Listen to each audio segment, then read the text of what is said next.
आज की डिजिटल दुनिया में आप सोचिए, हर ऐप, हर वेबसाइट, हर ऑनलाइन सेवा जो हम इस्तेमाल करते हैं वो कहीं ना कहीं तो चल रही है किसी कंप्यूटर पर।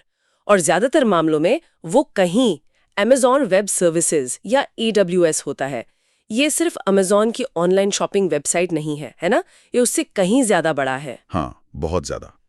ये एक तरह से कह सकते हैं कि एक अदृश्य नींव है जिस पर इंटरनेट का एक बहुत बड़ा हिस्सा टिका हुआ है। तो आज हम इसी नींव की गहराई में उतरने वाले हैं। बिल्कुल। आज का हमारा विषय है Amazon वेब सर्विसेज। हमारे पास जो स्रोत है वो है भविष्य का निर्माण, Amazon वेब सर्विसेज के लिए गाइड के कुछ अंश। और हमारा मिशन ये समझना है कि AWS असल में है क्या, ये इतना प्रभावशाली कैसे बन गया और इसने टेक्नोलॉजी की दुनिया को हमेशा के लिए कैसे बदल दिया। आपने कहा क्लाउड कंप्यूटिंग प्लेटफॉर्म, जो सुनने में थोड़ा डरावना लग सकता है। हाँ, मतलब जब हम क्लाउड सोचते हैं तो मेरे दिमाग में तो गूगल ड्राइव या iCloud आता है, जहां हम अपनी फाइलें रखते हैं। सही है, लेकिन AWS उससे बहुत आगे है। स्रोत इसे अमेज़न का एक विशाल विश्व में फैला हुआ क्लाउड कंप्यूटिंग प्लेटफॉर्म कहता है, जिसमें 200 से ज्यादा सेवाएं हैं। 200 से ज्यादा? हाँ, इसे ऐसे समझिए, पहले अगर किसी को कोई वेबसाइट बनानी होती थी तो उन्हें महंगे सर्वर खरीदने पड़ते थे। अच्छा। फिर उन्हें रखने के लिए जगह, एयर कंडीशनिंग, बिजली का इंतजाम, ये सब करना पड़ता था। मतलब बहुत सारा शुरुआती निवेश, लाखों का। और अगर आइडिया नहीं चला तो वो सारा पैसा और मेहनत बेकार। तो ये एक बहुत बड़ी दीवार थी कुछ भी नया शुरू करने के लिए। बिल्कुल। AWS ने उसी दीवार को गिरा दिया। उसने कहा, आपको सर्वर खरीदने की कोई जरूरत नहीं है, हमारे पास दुनिया भर में डेटा सेंटर्स हैं। आपको जितनी कंप्यूटिंग शक्ति चाहिए आप हमसे किराए पे ले सकते हैं। घंटे या मिनट के हिसाब से? हाँ, घंटे या मिनट के हिसाब से। स्रोत में एक शब्द है जो बार बार आता है, पे एज यू गो। पे एज यू गो। जितना इस्तेमाल करो उतना ही पैसा दो। बिल्कुल बिजली के बिल जैसा। ये तो पूरा खेल ही बदल देने वाला विचार है। मतलब एक कॉलेज स्टूडेंट भी अपने हॉस्टल से कुछ बड़ा बना सकता है। सही पकड़ा। ठीक है, तो चलिए इसे खोलते हैं।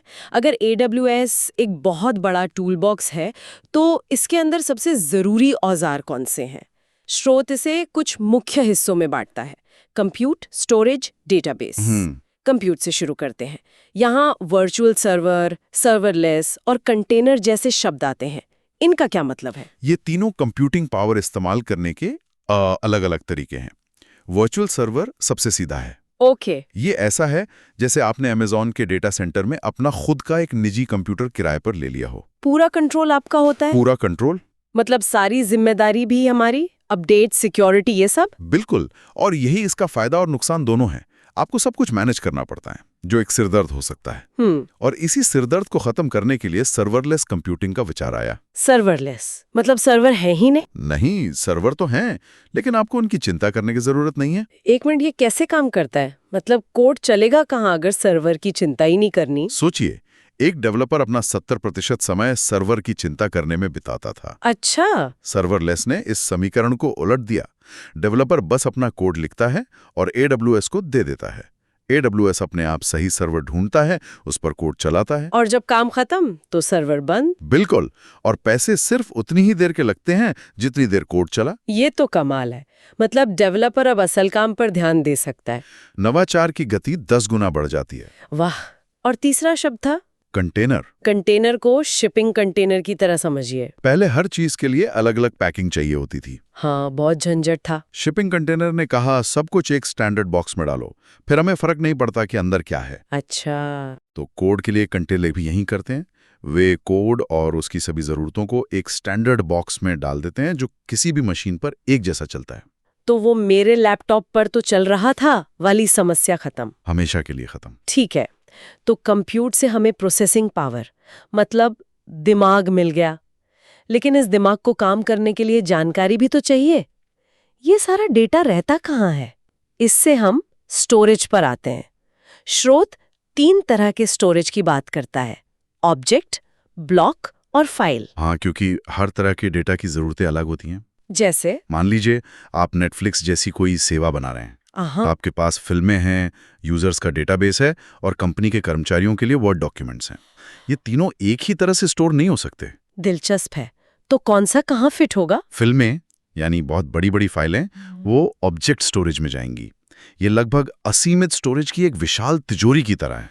ओके, तो सारे वीडियो और तस्वीरें वहां। हाँ, बैकअप, वैज्ञानिक डेटा, सब कुछ। ये बहुत सस्ता और टिकाऊ होता है। और यूजर्स का डेटाबेस। उसके लिए ब्लॉक स्टोरेज।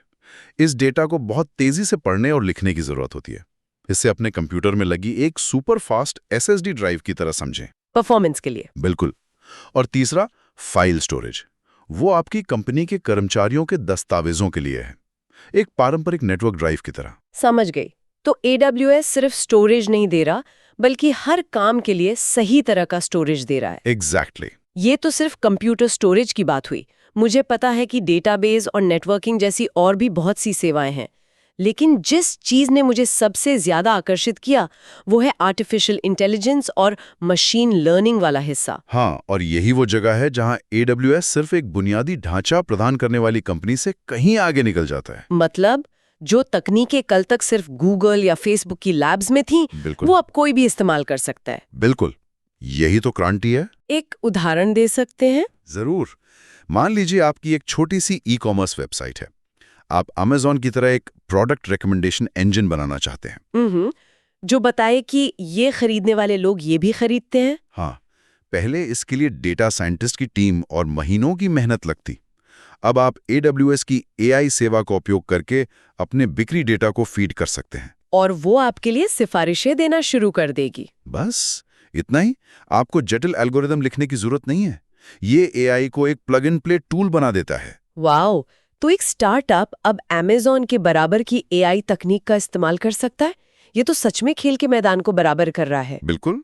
तो इन सभी सेवाओं का असल दुनिया में क्या मतलब है? स्रोत कुछ प्रमुख लाभों की बात करता है। स्केलेबिलिटी, लागत प्रभावशीलता। स्केलेबिलिटी से शुरू करते हैं। इसका क्या मतलब है? स्केलेबिलिटी का मतलब है मांग के हिसाब से अपने संसाधनों को तुरंत बढ़ाने या घटाने की क्षमता। और ये शायद AWS का सबसे शक्तिशाली पहलू है। सोचिए, आपने एक छोटी सी दुकान खोली और पहले दिन एक ग्राहक आया। ठीक है। अगले दिन आपकी कहानी टीवी पर आ गई और सुबह आपकी दुकान के बाहर 10,000 लोग खड़े हैं। अगर असली दुकान होती तो भगदड़ मच जाती और बिजनेस वहीं खत्म हो जाता। बिल्कुल। लेकिन AWS के साथ आपकी डिजिटल दुकान अपने आप 10,000 गुना बड़ी हो जाती है, ताकि हर कोई आराम से शॉपिंग कर सके। सिस्टम अपने आप और सर्वर जोड़ देता है। स्वचालित रूप से। और जब भीड़ कम हो जाती है तो वो अतिरिक्त सर्वर अपने आप हट जाते हैं। यही स्केलेबिलिटी का जादू है। और क्योंकि ये पे एज यू गो है, तो आपको उन अतिरिक्त सर्वरों के पैसे सिर्फ उतनी ही देर के लिए देने पड़ेंगे। ठीक यही बात है। और इसका उल्टा भी उतना ही सच है। जैसे एक बड़ी कंपनी को दिवाली की सेल के दौरान हजारों सर्वरों की जरूरत होती है, लेकिन बाकी साल नहीं। तो वो केवल व्यस्त समय के दौरान ही अतिरिक्त संसाधनों के लिए भुगतान करते हैं। इससे उनकी बहुत बचत होती है। सही। और फिर वैश्विक बुनियादी ढांचे का पहलू है। AWS के डेटा सेंटर्स दुनिया भर में हैं। इसका एक आम डेवलपर के लिए क्या मतलब है? इसका मतलब है कि आप पहले दिन से ही एक वैश्विक कंपनी बन सकते हैं। पहले दिन से? हाँ। कैसे? आप जयपुर में बैठकर एक ऐप बना रहे हैं।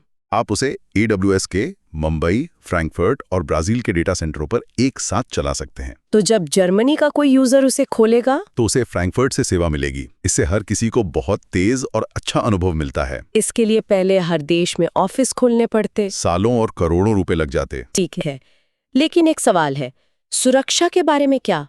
अपना सारा डेटा किसी और के कंप्यूटर पर चलाना थोड़ा डरावना लग सकता है। ये एक बहुत ही जायज चिंता है, लेकिन सच्चाई ये है कि Amazon जैसी कंपनी के पास जो सुरक्षा के संसाधन हैं, वो किसी भी छोटी कंपनी से कहीं ज्यादा हैं। उनके पास दुनिया के कुछ बेहतरीन सुरक्षा पेशेवर हैं जो 24 घंटे निगरानी करते हैं। वे डेटा को एन्क्रिप्ट करते हैं। तो ज्यादातर मामलों में हमारा डेटा AWS पर ज्यादा सुरक्षित है। आपके अपने ऑफिस के सर्वर रूम से तो कहीं ज्यादा। तो ये सब मिलकर व्यवसायों को कैसे बदल रहा है? स्रोत में एक वाक्य है, संगठन अपने IT बुनियादी ढांचे का आधुनिकीकरण करने और डिजिटल परिवर्तन में तेजी लाने के लिए AWS पर भरोसा करते हैं।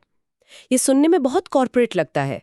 इसका असल में क्या मतलब है? इसका मतलब ये है कि AWS ने कंपनियों को उन चीजों से मुक्त कर दिया है जो जरूरी तो हैं, लेकिन जो उन्हें दूसरों से अलग नहीं बनाती। एक रेस्टोरेंट के उदाहरण से समझा सकते हैं? बिल्कुल। एक रेस्टोरेंट चलाने के लिए आपको बिजली, पानी, लोकेशन चाहिए। सही। लेकिन कोई ग्राहक आपके रेस्टोरेंट में इसलिए नहीं आता कि आपकी बिजली बहुत अच्छी है, वे आपके खाने के लिए आते हैं। सही बात है। बिजली और पानी तो बस बुनियादी जरूरतें हैं। इसी तरह हर ऑनलाइन बिजनेस को सर्वर, नेटवर्किंग और स्टोरेज की जरूरत होती है। ये सब बिजली और पानी की तरह हैं। AWS इन सभी बुनियादी चीजों को एक सेवा के रूप में प्रदान करता है, जिससे कंपनियां अपनी ऊर्जा और पैसा शानदार खाना बनाने पर केंद्रित कर सकती हैं। मतलब नए उत्पाद बनाने और अपने ग्राहकों के लिए बेहतर अनुभव बनाने पर। बिल्कुल। तो संक्षेप में AWS सिर्फ अमेज़न का एक और उत्पाद नहीं है, ये इंटरनेट के लिए एक तरह की यूटिलिटी कंपनी बन गई है।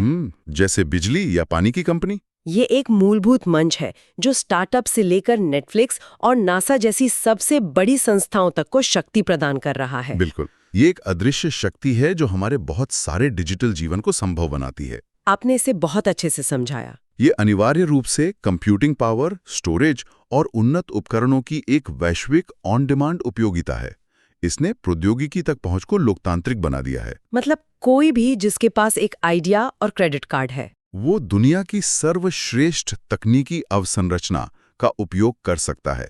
स्रोत का निष्कर्ष है कि AWS एक क्लाउड चालित दुनिया में भविष्य के विकास के लिए एक विश्वसनीय आधार प्रदान करता है। ये सिर्फ एक सेवा नहीं है, बल्कि ये वो कैनवस है जिस पर भविष्य की अगली पीढ़ी की कंपनियां बनाई जा रही हैं। और ये हमें सोचने के लिए एक दिलचस्प सवाल छोड़ जाता है।